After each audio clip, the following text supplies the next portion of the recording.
MES ಮತ್ತು ಶಿವಸೇನೆಯ ಪುಂಡಾಟವನ್ನು ಖಂಡಿಸಿ ಈಗಾಗಲೇ ಮಾರ್ಚ್ 22ನೇ ತಾರೀಕು ಕರ್ನಾಟಕ ಬಂದ್ಗೆ ಕರೆಯನ್ನು ಕೊಟ್ಟಿರುವಂಥದ್ದು. ಈ ಬಗೆಗೆ ಮಾತಾಡಲಿಕ್ಕೆ ನಮ್ಮ ಜೊತೆಯಲ್ಲಿ ಈಗಾಗಲೇ ಕೂಡ ಸಾರಾ ಗೋವಿಂದ್ ಅವರು ಕೂಡ ಜೊತೆಲಿದ್ದಾರೆ. ನಾನು ಅವ್ರನ್ನೇ ಮಾತಾಡ್ತಾ ಹೋಗ್ತೀನಿ. ಸರ್, ಮೊದಲನೇದಾಗಿ 22ನೇ ತಾರೀಕಿಗೆ ಅಖಂಡ ಕರ್ನಾಟಕ ಬಂದ್ಗೆ ತಾವು ಈಗಾಗಲೇ ಕರೆಯನ್ನು ಕೊಟ್ಟಿರುವಂಥದ್ದು. ಏನು ಪ್ರಮುಖವಾದಂಥ ಹಕ್ಕೋತ್ತಾಯಗಳು ಏನು ಸರ್? ಸರ್, ಇದರಲ್ಲಿ ಕೇವಲ ಮರಾಠಿ ಪುಂಡ್ರ ಬಗ್ಗೆನೇ ಅಲ್ಲ, ಇನ್ನೂ 4-5 ವಿಚಾರಗಳನ್ನ ಇಟ್ಕೊಂಡು ನಾವು ಕರ್ನಾಟಕ ಬಂದ್ಗೆ ಕರೆ ಕೊಟ್ಟಿದ್ದೀವಿ. ಒಂದು, MES ಸಂಘಟನೆಯನ್ನು ಕರ್ನಾಟಕ ಸರ್ಕಾರ ಕೂಡಲೇ ನಿಷೇಧ ಮಾಡಬೇಕು. ಎರಡನೇದು, ಏನು ಮರಾಠಿಗರಿಗೆ ನೀವು ಒಂದು ಅಭಿವೃದ್ಧಿ ಪ್ರಾಧಿಕಾರವನ್ನು ಮಾಡಿದಿರೋ ಅದನ್ನು ಕೂಡಲೇ ರದ್ದುಪಡಿಸಬೇಕು. ಎರಡು, ಮತ್ತೆ ಮಹದಾಯಿ ಮೇಕೆದಾಟು ಯೋಜನೆ ಇಲ್ಲಿವರೆಗೂ ಕೂಡ ಕೇಂದ್ರ ಸರ್ಕಾರ ಯಾವುದೇ ರೀತಿಯ ಕ್ರಮ ತಗೊಂಡಿಲ್ಲ. ಇವತ್ತು ಅದು ಕುಡಿಯೋ ನೀರಿನ ಸಮಸ್ಯೆ, ಅದು ಉತ್ತರ ಕರ್ನಾಟಕಕ್ಕಿರ್ಬೋದು ಅಥವಾ ನಮ್ಮ ಬೆಂಗಳೂರು ನಗರಕ್ಕೆ 4 ಜಿಲ್ಲೆಗಳಿಗಿರ್ಬೋದು.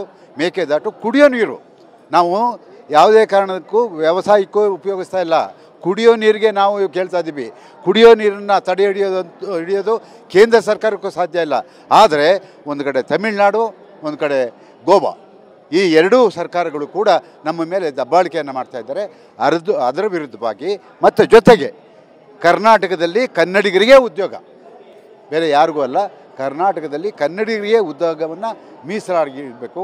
ಮತ್ತು ಕೇಂದ್ರ ಸರ್ಕಾರ ಹಿಂದಿ ಹೇರಿಕೆಯನ್ನು ನಿಲ್ಲಿಸಬೇಕು ಕೂಡಲೇ. ಈಗಾಗಲೇ ನೋಡಿ, ತಮಿಳುನಾಡಲ್ಲಿ ಮುಖ್ಯಮಂತ್ರಿಗಳು ಮಾತಾಡಿದ್ದಾರೆ, ನಮ್ಮ ಮುಖ್ಯಮಂತ್ರಿಗಳು ಮಾತಾಡಬೇಕು. ಯಾವುದೇ ಕಾರಣಕ್ಕೂ ಕೂಡ ಕರ್ನಾಟಕದಲ್ಲಿ ಹಿಂದಿ ಹೇರಿಕೆಯನ್ನು ನಾವು ಯಾರೂ ಸಹಿಸಿಕೊಳ್ಳೋದಿಲ್ಲ.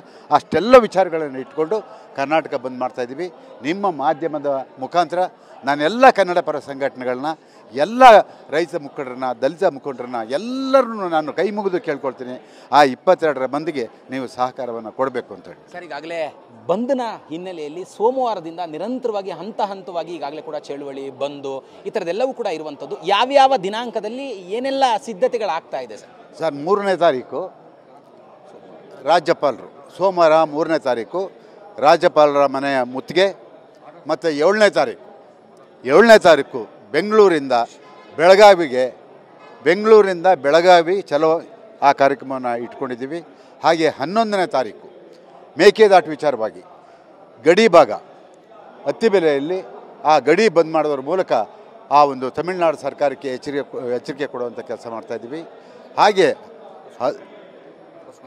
ಹಾಗೆ ಹೊಸಕೋಟೆ ಹೆದ್ದಾರಿ, ಆ ಹೆದ್ದಾರಿಯನ್ನು ಬಂದ್ ಮಾಡೋದ್ರ ಮೂಲಕ, ಮತ್ತು ಮೈಸೂರು ಚಲೋ ಆ ಕಾರ್ಯಕ್ರಮಗಳನ್ನು ಕೂಡ ಇಟ್ಕೊಂಡಿದ್ದೀವಿ. ಮತ್ತು ವಿಶೇಷವಾಗಿ ಎಲ್ಲ ಜಿಲ್ಲೆಗಳಿಗೆ ಪ್ರವಾಸ ಹೋಗ್ತಾಯಿದ್ದೀವಿ. ಎಲ್ಲ ಜಿಲ್ಲೆಗಳಿಗೆ ಪ್ರವಾಸ ಹೋಗಿ ಅಲ್ಲಿರುವಂಥ ಎಲ್ಲ ಕನ್ನಡ ಪರ ಸಂಘಟನೆಗಳು, ಅಲ್ಲಿರುವಂಥ ರಾಜಕೀಯ ಮುಖಂಡರು, ಅಲ್ಲಿರುವಂಥ ರೈತ ಬಾಂಧವರು, ಅಲ್ಲಿರುವಂಥ ಎಲ್ಲ ಸಂಘಟನೆಗಳನ್ನ ನಾವು ಮಾಧ್ಯಮದ ಮುಖಾಂತರ ಕರೆಸಿ ಅವರೆಲ್ಲ ನಮ್ಮ ಒಂದು ಏನು ಕರೆ ಕೊಟ್ಟಿದ್ದೀವೋ ಅದಕ್ಕೆ ಬೆಂಬಲವನ್ನು ಕೊಡಿ ಅಂತ ಹೇಳಿ ಕೇಳ್ಕೊಳ್ಳುವಂಥ ಕೆಲಸವನ್ನು ಮಾಡ್ತಾಯಿದ್ದೀವಿ. ಸರ್, 22ನೇ ತಾರೀಕು ಶನಿವಾರದಂದು ಎಷ್ಟೊತ್ತಿಂದ ಎಷ್ಟೊತ್ತವರೆಗೂ ಬಂದಿರುತ್ತೆ, ಮತ್ತು ಬೆಂಗಳೂರಿನಲ್ಲಿ ರ್ಯಾಲಿ, ಚಲೋ ಈ ಥರದ್ದು ಏನು ಸಿದ್ಧತೆ ಮಾಡ್ಕೊಂಡಿದ್ದೀರಾ ಸರ್? ಅವತ್ತು ಶನಿವಾರ ಬೆಳಗ್ಗೆ 6 ಗಂಟೆಯಿಂದ ಸಂಜೆ 6 ಗಂಟೆವರೆಗೂ ಕೂಡ ಕರ್ನಾಟಕ ಬಂದ್. ಮತ್ತು 11:15 ಗಂಟೆಗೆ ಟೌನ್ ಹಾಲಿಂದ ಭಾರೀ ಮೆರವಣಿಗೆ, ಯಾವ್ದು ಹೇಳಿ, ನಮ್ಮ ಬೆಂಗಳೂರು ಟೌನ್ ಹಾಲಿಂದ ಭಾರೀ ಮೆರವಣಿಗೆ, ಕನ್ನಡಿಗರ ಮೌನ ಮೆರವಣಿಗೆ. ಆ ಮೆರವಣಿಗೆ ಮಾಡ್ಕೊಂಡು ಹೋಗಿ ಇದು ನಾವೇನು ಬೇಡಿಕೆ ಇಟ್ಟಿದ್ವೋ ಅದನ್ನು ಕೂಡಲೇ ರಾಜ್ಯ ಸರ್ಕಾರ ಗಮನ ಹರಿಸಿ ಅದಕ್ಕೆ ಸೂಕ್ತ ರೀತಿ ಕ್ರಮ ತಗೋಬೇಕು ಅಂತ ಹೇಳ್ಬಿಟ್ಟು ಆ ಒಂದು ದೊಡ್ಡ ರ್ಯಾಲಿಯನ್ನು ಅವತ್ತು ಬೆಂಗಳೂರು ನಗರದಲ್ಲಿ ಆಯೋಜನೆ ಮಾಡಿದ್ದೀವಿ. ಸರ್, ಈಗಾಗಲೇ ಹೋಟೆಲ್ ಇರ್ಬೋದು, ಬೀದಿ ಬದಿ ವ್ಯಾಪಾರಿಗಳಿರ್ಬೋದು, ಕ್ಯಾಬ್ ಇರ್ಬೋದು, ಓಲಾ, ಊಬರು, ಆಟೋ, ಬಸ್ಸಿನ ಚಾಲಕರು, ಮತ್ತು ಈಗಾಗಲೇ ಕೂಡ ಅಧ್ಯಕ್ಷರು ಹೇಳ್ತಾ ಇದ್ರು, ಮುಖ್ಯಮಂತ್ರಿಗಳು ಸೇರಿದಂತೆ ಸಾರಿಗೆ ಸಚಿವರಾಗಿರುವಂಥ ರಾಮಲಿಂಗಾರೆಡ್ಡಿ ಅವರಿಗೂ ಕೂಡ ಮನವಿಯನ್ನು ಮಾಡ್ತೀವಿ, ಅವರನ್ನು ಭೇಟಿ ಮಾಡ್ತೀವಿ. BMTC, KSRTC ಎಲ್ಲವೂ ಕೂಡ ಬೆಂಬಲ ಕೊಡಬೇಕು ಅಂತ. ಯಾವಾಗ ಹೋಗ್ತೀರಾ ಮತ್ತು ತಿರ್ಗಾ ಅದರ ಸಿದ್ಧತೆನ ಯಾವ ಥರ ಮಾಡ್ಕೊಂಡಿದ್ದೀರಾ? ಸರ್, ಈಗಾಗಲೇ ನಾವು ಬಂದ್ಗೆ ಕರೆ ಕೊಟ್ಬಿಟ್ಟು ಮನೇಲಿ ಕೂತ್ಕೊಳ್ಳೋಂಥ ಜನ ಅಲ್ಲ. ಯಾಕೆಂತ ಹೇಳಿ ಸಂಬಂಧಪಟ್ಟಂಥ ಇಲಾಖೆಗಳಿಗೆ ಹೋಗಬೇಕು, ಎಲ್ಲರೂ ನಮ್ಮ ಇದಕ್ಕೆ ಮನ ಉಳಿಸ್ಕೊಳ್ಳೋಂಥ ಕೆಲಸ ಮಾಡಬೇಕಾಗಿದೆ. ಹಾಗಾಗಿ ಪ್ರತಿಯೊಬ್ಬರ ಮನೆ ಬಾಗಿಲಿಗೆ ಹೋಗಿ ಕೇಳ್ತಾ ಇದ್ದೀವಿ. ಆದರೆ ಅವರು ತಿಳ್ಕೊಬೇಕು ಸರ್, ಇದು ನನ್ನ ಮನೆ ಕೆಲಸ ಅಲ್ಲ, ಇದು ಕನ್ನಡದ ಕೆಲಸ, ಕರ್ನಾಟಕದ ಕೆಲಸ, ಕನ್ನಡಿಗರ ಕೆಲಸ. ಹಾಗಾಗಿ ಅವರು ಕೂಡ ಅರ್ಥ ಮಾಡಿಕೊಂಡು ಎಲ್ಲ ರೀತಿಯ ಮುಖ್ಯಮಂತ್ರಿನೂ ಭೇಟಿ ಆಗ್ತೀವಿ, ಗೃಹ ಮಂತ್ರಿನೂ ಭೇಟಿ ಆಗ್ತೀವಿ, ನಮ್ಮ ಸಾರಿಗೆ ಮಂತ್ರಿಯವ್ರನ್ನೂ ಭೇಟಿ ಆಗ್ತೀವಿ. ಯಾಕೆಂದರೆ ಅವರು ನಮ್ಮವರೇ. ಮತ್ತು ಎಲ್ಲ ನೌಕರರ ಸಂಘ, ಕರ್ನಾಟಕ ಸರ್ಕಾರಿ ನೌಕರ ಸಂಘ ಇದೆಯಲ್ಲ ಆ ಅಧ್ಯಕ್ಷರನ್ನು ಭೇಟಿ ಮಾಡ್ತೀವಿ. ನಾನೆಲ್ಲ ಕನ್ನಡ ಪರ ಸಂಘಟನೆಗಳು ಇಲ್ಲಿ ಒಬ್ಬರು ಇಬ್ಬರು ಹೇಳೋದಿಲ್ಲ. ನಾವೇನು ನಾನು ನಾರಾಯಣಗೌಡರನ್ನು ಆಹ್ವಾನ ಮಾಡ್ತಾಯಿದ್ದೀನಿ ಖಂಡಿತವಾಗಿ. ಯಾಕೆಂತ ಹೇಳಿದ್ರೆ ಎಲ್ಲರೂ ಕೈ ಜೋಡಿಸಿದ್ರೆ ಒಂದು ಶಕ್ತಿ, ಆ ಶಕ್ತಿಯನ್ನು ನಾವು ಪ್ರದರ್ಶನ ಮಾಡಬೇಕಾಗಿದೆ. ಅದಕ್ಕೂ ಎಲ್ಲರೂ ಬೆಂಬಲ ಕೊಡಬೇಕು ಅಂತ ನಿಮ್ಮ ಮುಖಾಂತರ ನಾನು ಕೇಳ್ಕೊಳ್ತೀನಿ. ಕಡೆಯದಾಗಿ ರಾಜ್ಯದ ಜನರಿಗೆ ಏನು ಮನವಿ ಮಾಡ್ತೀರಾ? 22ನೇ ತಾರೀಕಿನ ಬಂದ್ಗೆ ಯಾವ ಥರವಾಗಿ ಸಹಕಾರವನ್ನು ಕೊಡಬೇಕು ಅಂತ?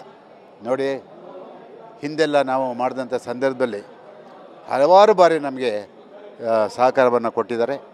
ಅದೇ ಸಹಕಾರವನ್ನು ಇಡೀ ಕರ್ನಾಟಕದ ಜನ ನೀವು ನಮಗೆ ಕೊಡಬೇಕು.